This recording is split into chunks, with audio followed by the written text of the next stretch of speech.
The Giraffe and the Pelly and Me by Roald Dahl. Chapter 1.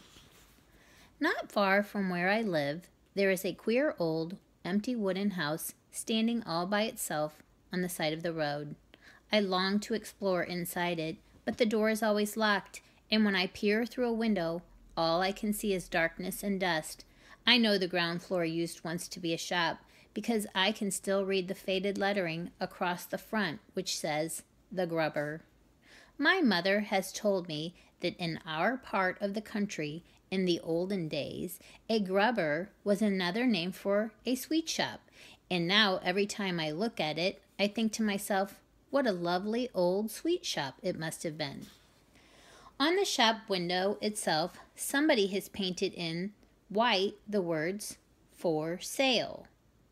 One morning, I noticed that For Sale had been scraped off the shop window, and in its place, somebody had painted Sold. I stood there staring at the new writing and wishing like mad that it had been me who had bought it, because then I would have been able to make it into a grubber all over again. I have always longed and longed to own a sweet shop. The sweet shop of my dreams would be loaded from top to bottom with sherbet suckers and caramel fudge and Russian toffee and sugar snorters and buttergum balls and thousands of other glorious things like that. Oh boy, what I couldn't have done with that old grubber shop if it had been mine. On my next visit to the grubber, I was standing across the road, gazing at the wonderful old building, when suddenly an enormous bathtub came sailing out through one of the second-floor windows and crashed right on to the middle of the road. A few moments later, a white porcelain lavatory pan with the wooden seat still on it came flying out of the same window and landed with a wonderful splintering crash just beside the bathtub. This was followed by a kitchen sink and an empty canary cage and a 4-poster bed and 2 hot water bottles and a rocking horse and a sewing machine and goodness knows what else besides. It looked as though some madman was ripping out the whole of the inside of the house, because now pieces of staircase and bits of the banisters and a whole lot of old floorboards came whistling through the windows. Then there was silence. I waited and waited, but not another sound came from within the building. I crossed the road and stood right under the windows and called out, Is anybody at home? There was no answer. In the end, it began to get dark, so I had to turn away and start walking home. But you can bet your life nothing was going to stop me from hurrying back there again tomorrow morning to see what the next surprise was going to be. When I got back to the Grubber house the next morning, the first thing I noticed was the new door. The dirty old brown door had been taken out, and in its place someone had fitted a brand new red one. The new door was fantastic. It was twice as high as the other one had been, and it looked ridiculous. I couldn't begin to imagine who would want a tremendous tall door like that in his house unless it was a giant. As well as this, somebody had scraped away the sold notice on the shop window, and now there was a whole lot of different writing all over the glass. I stood there reading it and trying to figure out what on earth it all meant. The Ladderless Window Cleaning Company. Get your windows cleaned without a lot of dirty ladders leaning against your house. I tried to catch some sign or sound of movement inside the house, but there was none, until all of a sudden, out of the corner of my eye, I noticed that one of the windows on the top floor was slowly beginning to open outwards. Then a head appeared at the open window. I stared at the head. The head stared back at me with big, round, dark eyes. Suddenly, a second window was flung wide open, and all of the crazy things, a gigantic white bird hopped out and perched on the windowsill. I knew what this was because of its amazing beak, which was shaped like a huge orange-colored basin. The pelican looked down at me and sang out, "Oh, how I wish for a big fat fish. I'm as hungry as ever could be. A dish of a fish is my only wish. How far are we from the sea?" "We are a long way from the sea," I called back to him. "But there is a fishmonger in the village not far away." "A fish what?" "A fishmonger." "Now what on earth would that be?" asked the pelican. "I've heard of a fish pie and a fish cake and a fish finger, but I have never heard of a fishmonger. Are these mongers good to eat?" This question baffled me a bit, so I said, "Who is your friend in the next window?" "She's the giraffe," the pelican answered. "Is she not wonderful? Her legs are on the ground floor, and her head is looking out of the top window." As if all this wasn't enough, the window on the first floor was now flung wide open, and out popped a monkey.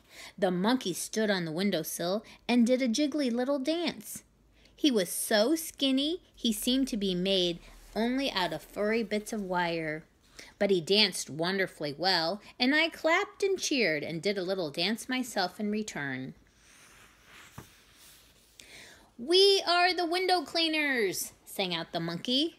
"We will polish your glass till it's shining like brass, and it sparkles like sun on the sea. We are quick and polite. We will come day or night, the Giraffe and the Pelly and Me. We're a fabulous crew. We know just what to do, and we never stop work to drink tea. All your windows will glow when we give them a go, the Giraffe and the Pelly and Me. We use water and soap, plus some kindness and hope, but we never use ladders, not we. Who needs ladders at all when you're 30 feet tall? Not Giraffe and not Pelly, not me." I stood there enthralled.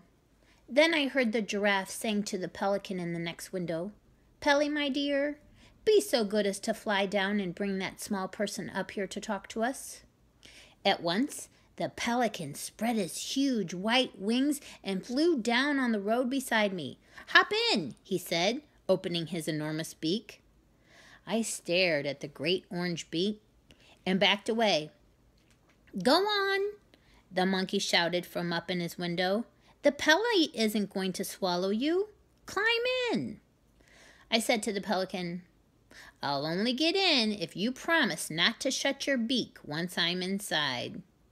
"You've nothing to fear," cried the pelican. "And let me tell you why. I have a very special beak. A special beak have I. You'll never see a beak so fine. I don't care where you go. There's magic in this beak of mine. Hop in, and don't say no." "I will not hop in," I said, "unless you swear on your honor you won't shut it once I'm inside. I don't like small dark places." "When I have done what I'm just about to do," said the pelican, "I won't be able to shut it. You don't seem to understand how my beak works." "Show me," I said. "Watch this," cried the pelican. I watched in amazement as the top half of the pelican's beak began to slide smoothly backwards into his head, while the whole thing was almost out of sight. "It bends and goes down inside the back of my neck," cried the pelican. "Is that not sensible? Is it not magical?" "It's unbelievable," I said. "It's exactly like one of those metal tape measures my father got at home. When it's out, it's straight. When you slide it back in, it bends and disappears." "Precisely," said the pelican. "You see, the top half is of no use to me unless I am chewing fish. The bottom half is what counts, my lad. The bottom half of this glorious beak of mine is the bucket in which we carry our window cleaning water. So if I didn't slide the top half away, I'd be standing around all day long holding it open. So I slide it away for the rest of the day. Even so, I'm still able to speak. And wherever I've flown, it has always been known as the Pelican's patented beak.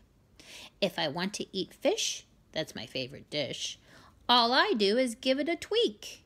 In the blink of an eye, out it pops, and they cry, "It's the Pelican's patented beak." "Stop showing off down there," shouted the monkey from the upstairs window. "Hurry up and bring that small person up to us. The giraffe is waiting."